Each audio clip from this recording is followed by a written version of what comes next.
La palabra del Señor dice en el nombre del Padre, del Hijo y del Espíritu Santo.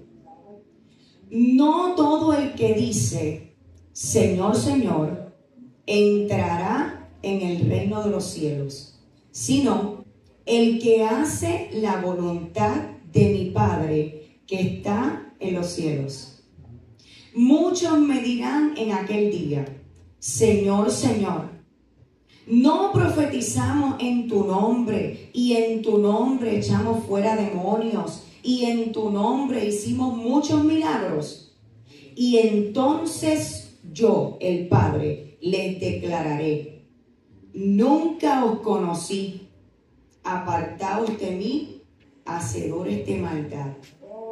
Cualquiera pues que oye estas palabras y las hace, le compararé a un hombre prudente que edificó su casa sobre la roca. Descendió lluvia y vinieron ríos y soplaron vientos y golpearon contra aquella casa y no cayó, porque estaba fundada sobre la roca.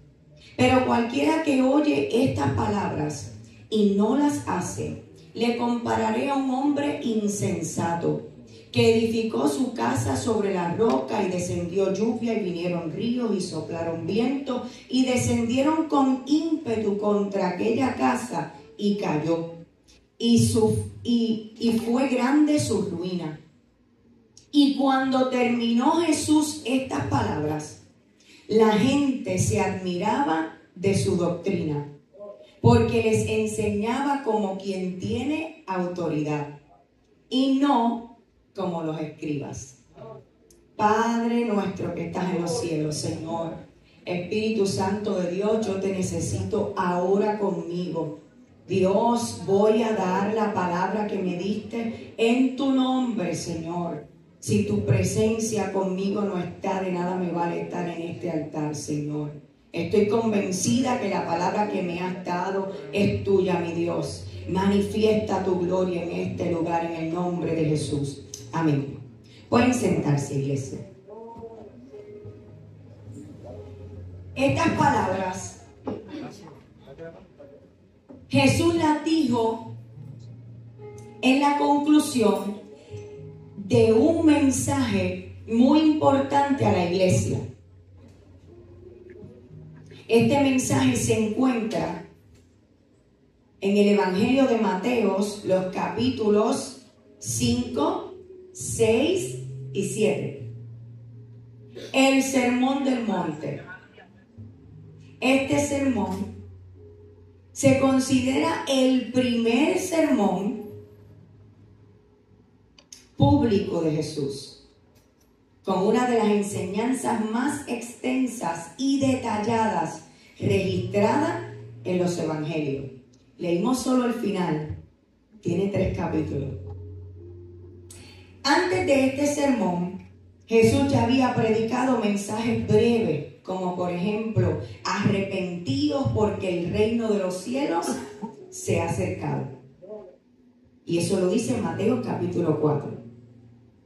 Pero el Sermón del Monte es la primera vez formalmente que Jesús se sienta con la multitud y con sus discípulos para dar una enseñanza completa, ordenada y profunda. O sea, un mensaje completo. La palabra sermón viene del latín sermo, que significa discurso o conversación. En el contexto cristiano, un sermón es una exposición oral de la palabra de Dios, hecha con el propósito de enseñar, exhortar, corregir y animar a la iglesia. No es solo hablar bonito ni dar conferencia. El sermón transmite un mensaje bíblico inspirado en las Escrituras que busca guiar la vida espiritual de nosotros los oyentes. En este sermón, Jesús hace un llamado decisivo. A este sermón se le llama también la constitución del reino de los cielos. porque Jesús establece allí los principios que deben regir la vida de sus seguidores. O sea, este sermón es muy importante para la iglesia. El pasaje que leímos es el cierre de este sermón, el sello de oro, donde Jesús nos muestra que escuchar no es suficiente, hay que obedecer. Aquí en estos últimos versículos, el Sermón del Monte, encontramos la aplicación final del mensaje de Jesús. ¿Sobre qué estamos edificando nuestra vida? Ahora bien, la mayor parte de los acontecimientos del ministerio de Jesús, cuando llegó a la tierra, se dieron alrededor del mar de Galilea, que es realmente un lago con una abundante reserva de peces. Josefo, el historiador antiguo, que vivió durante la época de los apóstoles, escribió que el mar de Galilea, por lo general, había más de 300 barcos pesqueros y 30 pueblos que rodeaban el lago en la época de Jesús.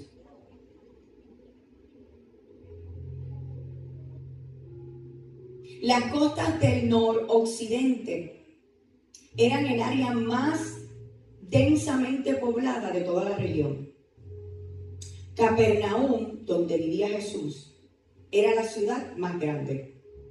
La gente creía que el área de la orilla occidental del lago tenía propiedades curativas. Por esta razón, mucha gente acostumbraba a ir al lugar. Jesús se encontró con esta gente enferma allí, pero no los sanó las propiedades curativas que habían en el lugar, sino que Jesús termina sanando a los enfermos allí. Aunque es relativamente pequeño el lago, este lago está llamado mar. Servía de ruta de comercio, pesca y encuentro del pueblo. El mar de Galilea se encuentra en medio de Galilea y Capernaum. Y todo esto tiene un sentido. Allí Jesús llamó a sus primeros discípulos: Andrés, Pedro, Jacobo y Juan. Allí Jesús calmó la tormenta. Allí Jesús fue que calmó la tormenta. Allí Jesús caminó sobre las aguas. Allí Jesús predicó el Sermón del Monte, cerca de Capernaum, en un monte que luego fue llamado el Monte de la Bienaventuranza. Entonces, los comentaristas bíblicos dicen y aceptan que también es la constitución del reino. Pero ellos dicen más. Dicen que no es un accidente que el Sermón del Monte está situado casi al comienzo del Nuevo Testamento. Su posición indica su importancia. Este sermón no se dirige a personas inconversas. Fue dirigido a los discípulos y su intención era ser la constitución o el sistema de leyes y principios que debían gobernar a los súbditos del rey durante su reinado. ¿Y quién es nuestro rey? El comentarista sigue diciendo: este sermón se dirigía a todos, en nuestro presente y en el futuro, a todo aquel que reconoce a Cristo como Rey, mientras nuestro Señor reina en el cielo. Es de aplicación a todos los que le coronan Rey en sus corazones. Este sermón será el código de conducta de los seguidores de Cristo durante la tribulación y durante el reino sobre la tierra. Durante su reino sobre la tierra. Es para todos los que en cualquier época reconocen a Jesucristo como Rey. Ahora vamos a la historia. Jesús viajó por toda la región de Galilea, enseñando las sinagogas, anunciando las buenas noticias del reino y sanando a la gente de toda clase de enfermedad y dolencia. Las noticias acerca de él corrían y llegaron tan lejos como a Siria. Y pronto la gente comenzó a llevarle a todo el que estuviera enfermo, y él los sanaba a todos, cualquiera que fuera la enfermedad. Numerosas multitudes lo seguían a todas partes. Jesús, viendo la multitud, subió al monte y sentándose vinieron a él sus discípulos. Y abriendo su boca les predicó el sermón del monte. El sermón del monte aparece en los evangelios de Mateo y Lucas. En Mateo es más específico y me llama la atención que hay 3 aspectos importantes de este mensaje que aparecen en ambos evangelios, en Mateo y en Lucas. El número 1, las bienaventuranzas. El número 2, amar a tus enemigos. Y el número 3, fundamento sólido. Las bienaventuranzas. Jesús les enseñaba diciendo: bienaventurados los pobres en espíritu, porque de ellos es el reino de los cielos. Bienaventurados los que lloran, porque ellos recibirán consolación. Bienaventurados los mansos, porque ellos recibirán la tierra por heredad. Bienaventurados los que tienen hambre y sed de justicia, porque ellos serán saciados. Bienaventurados los misericordiosos, porque ellos alcanzarán misericordia. Bienaventurados los de limpio corazón, porque ellos verán a Dios. Bienaventurados los pacificadores, porque ellos serán llamados hijos de Dios. Bienaventurados los que padecen persecución por causa de la justicia, porque de ellos es el reino de los cielos. Bienaventurados sois cuando por mi causa os vituperen y os persigan, y digan toda clase de mal contra vosotros, mintiendo. Gozaos y alegraos, porque vuestro galardón es grande en el cielo. El sermón del monte comienza con las bienaventuranzas o bendiciones. Las bienaventuranzas exponen el cuidado ideal del reino de Cristo. El segundo punto, amar a los enemigos.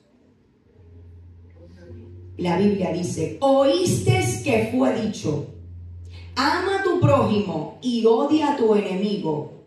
Pero yo os digo, ama a tus enemigos, ora por los que te persiguen. De esa manera estarás actuando como verdadero hijo de tu Padre que está en el cielo.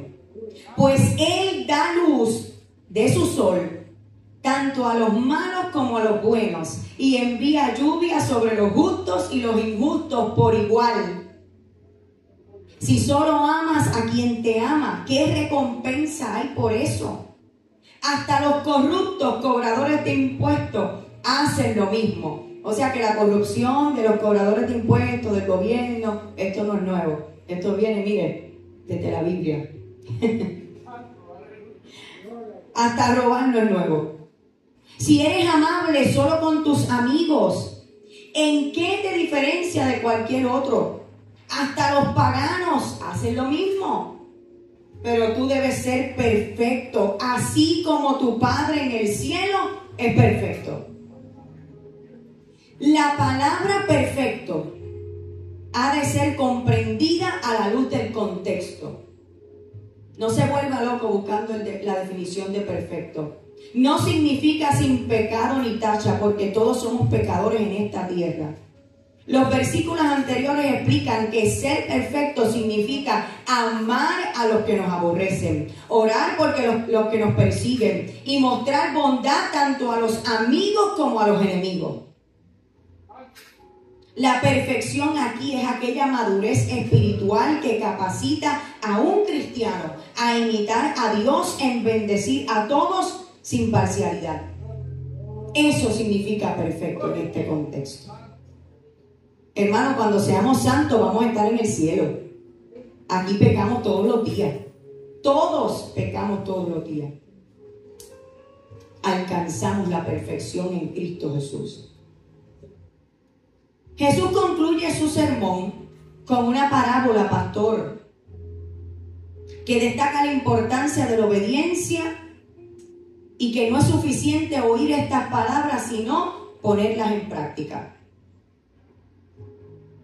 Entonces Jesús dijo: pero yo os digo, cualquiera pues que oye estas palabras y las hace, las compararé a un hombre prudente que edificó su casa sobre la roca. Descendió lluvia y vinieron ríos y soplaron vientos y golpearon contra aquella casa y no cayó porque estaba fundada sobre la roca.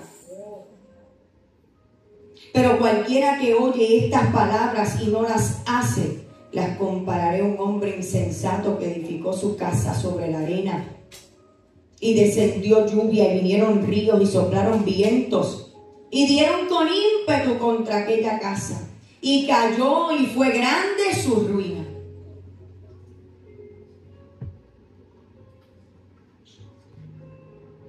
En un monte donde mismo se dio el sermón del monte, donde Jesús predicó, luego que fue llamado, luego de que él predicara, fue llamado el monte de la bienaventuranza.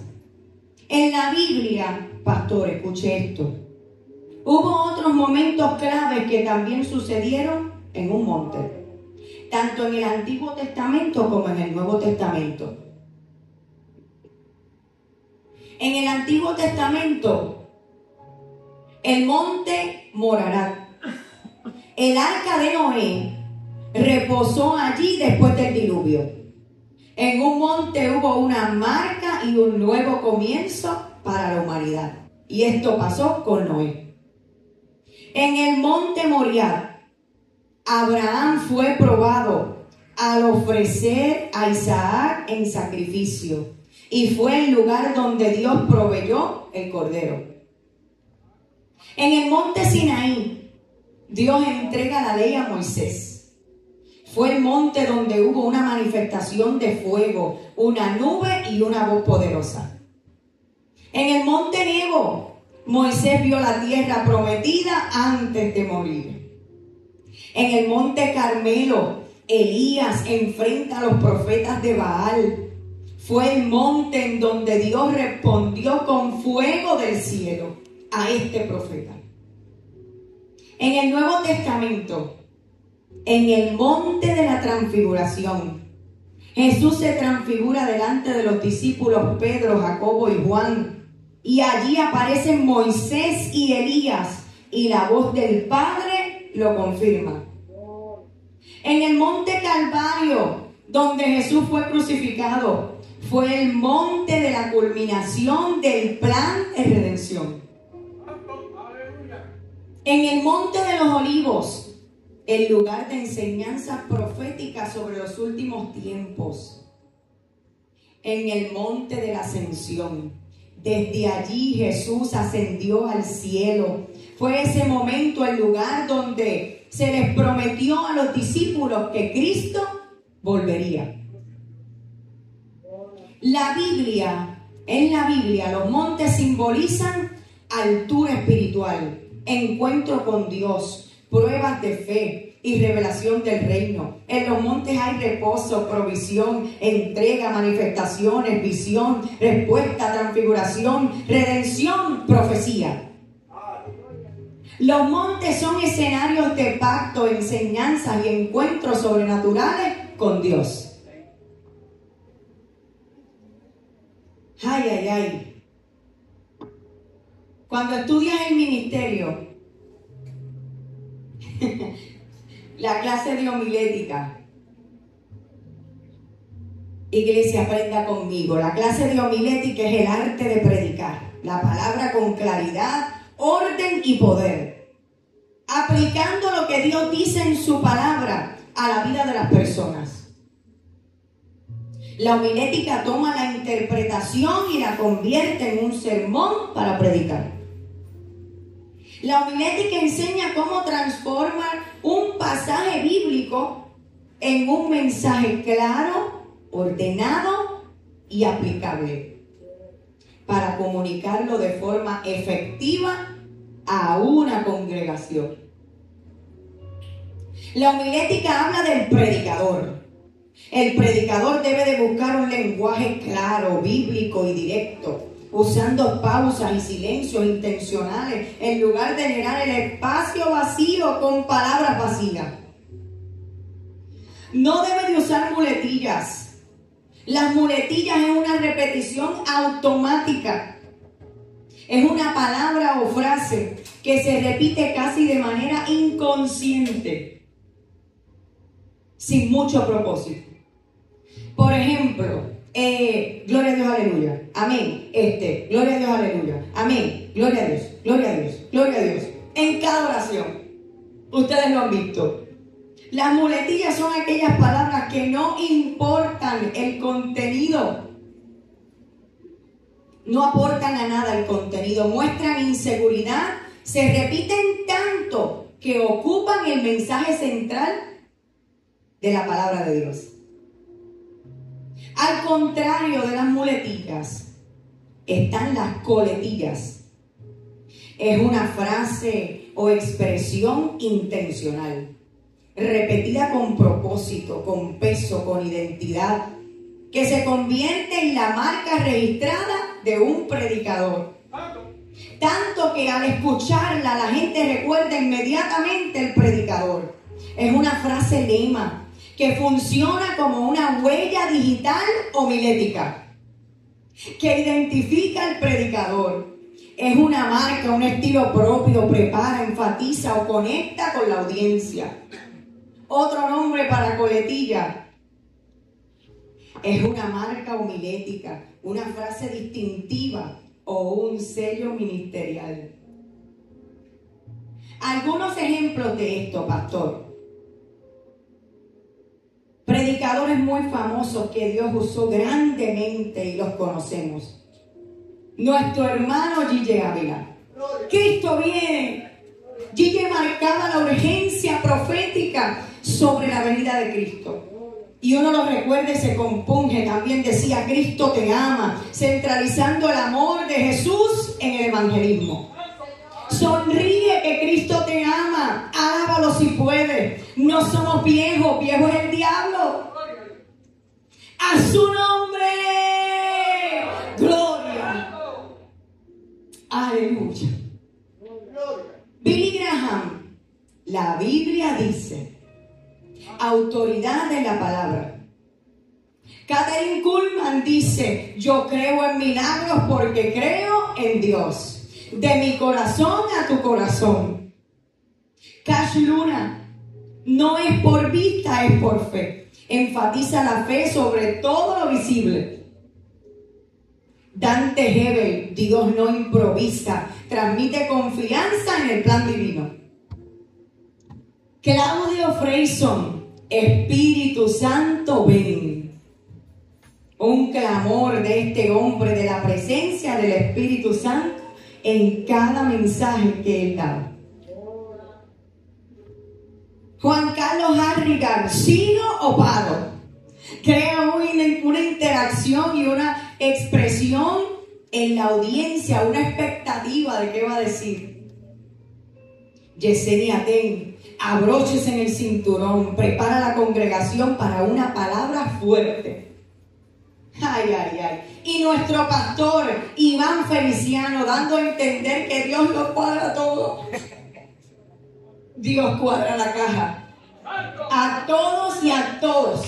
Y en todo. Ejemplos bíblicos, iglesia.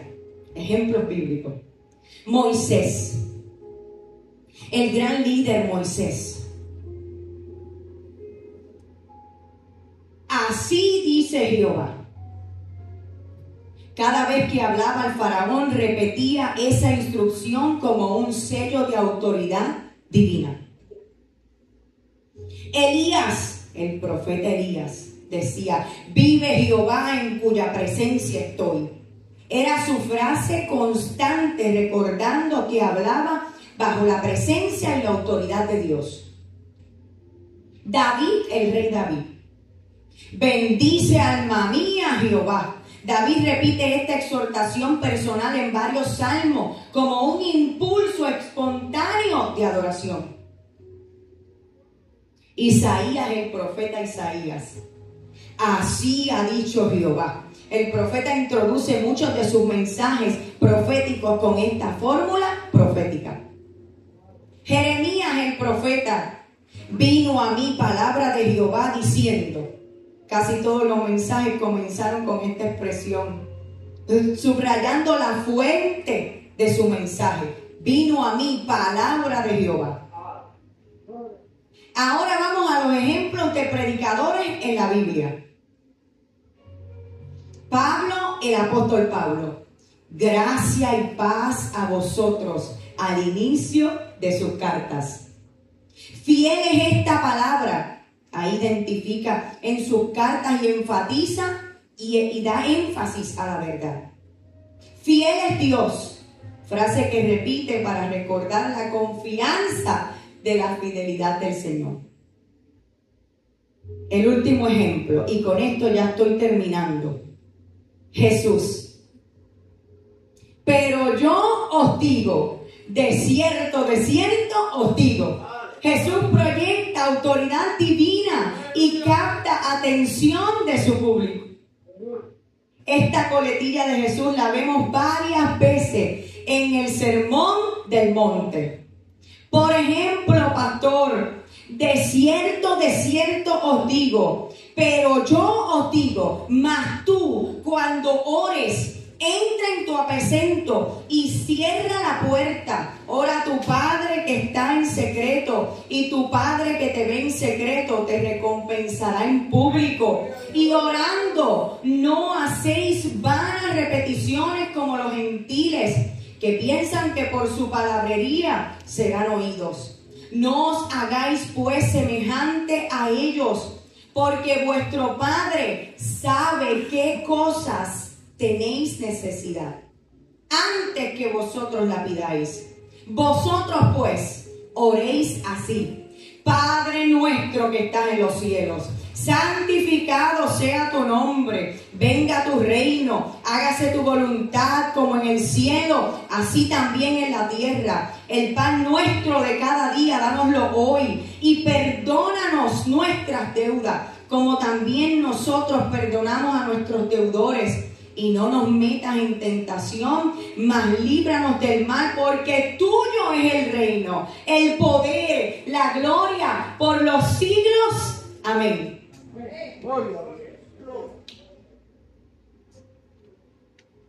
En Mateo 6:9 dice la Biblia: Jesús dijo: oren de esta manera. Jesús no dijo: repitan esto siempre. Jesús dijo: oren de esta manera. Jesús dejó un patrón de oración, no una fórmula mágica o un rezo. Lo dice la Biblia, iglesia. Jesús dijo, hablando de la oración y la regla de oro, en el mismo Sermón del Monte: pedid y se os dará, buscad y hallaréis, llamad y se os abrirá, porque todo aquel que pide recibe, y el que busca halla, y el que llama se le abrirá. ¿Qué hombre hay de vosotros que si su hijo pide pan, le dará una piedra? ¿O si le pide un pescado, le dará una serpiente? Pues si vosotros, siendo malos, nosotros sabéis dar buenas dádivas a vuestros hijos, cuánto más vuestro Padre que está en el cielo dará vuestras buenas cosas a los que le pidan. En una oración solo tú tienes que pedir. Pide y se os dará. La última vez, pastor, que Jesús usó su marca homilética, su frase distintiva, su sello ministerial, fue cuando dijo: pero yo os digo, cualquiera pues que oye estas palabras y las hace, las compararé a un hombre prudente que edificó su casa sobre la roca. Descendió lluvia y vinieron ríos y soplaron vientos y golpearon contra aquella casa y no cayó, porque estaba fundada sobre la roca.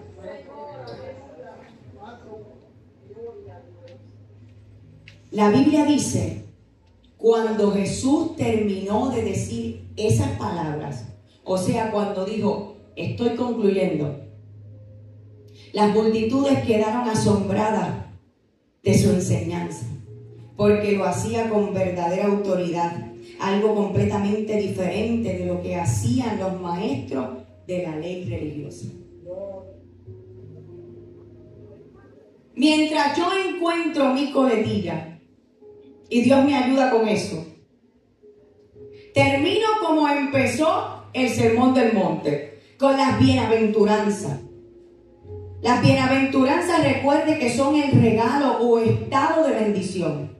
Pero el bienaventurado es quien posee ese regalo y vive en ese estado. Salmo 112 dice la palabra del Señor: bienaventurado el hombre que teme a Jehová y en sus mandamientos se deleita en gran manera. Su descendencia será poderosa en la tierra, la generación de los rectos será bendita. En el Salmo 33:12 dice: bienaventurada la nación cuyo Dios es Jehová, el pueblo que Él escogió como heredad para sí. Yo podría terminar mis palabras diciéndole: dígale a su hermano, dígale al que está a su lado, abróchese el cinturón, ¿sigo o paro? Y a lo mejor usted me va a decir: para. Pero no. Yo termino mis palabras como el título de este mensaje: pero yo os digo, de cierto os digo, el que tiene oídos para oír, que oiga lo que el Espíritu dice a la iglesia hoy. El que venciere, le daré a comer del árbol de la vida, el cual está en medio del paraíso de Dios. Ponte de pie, iglesia.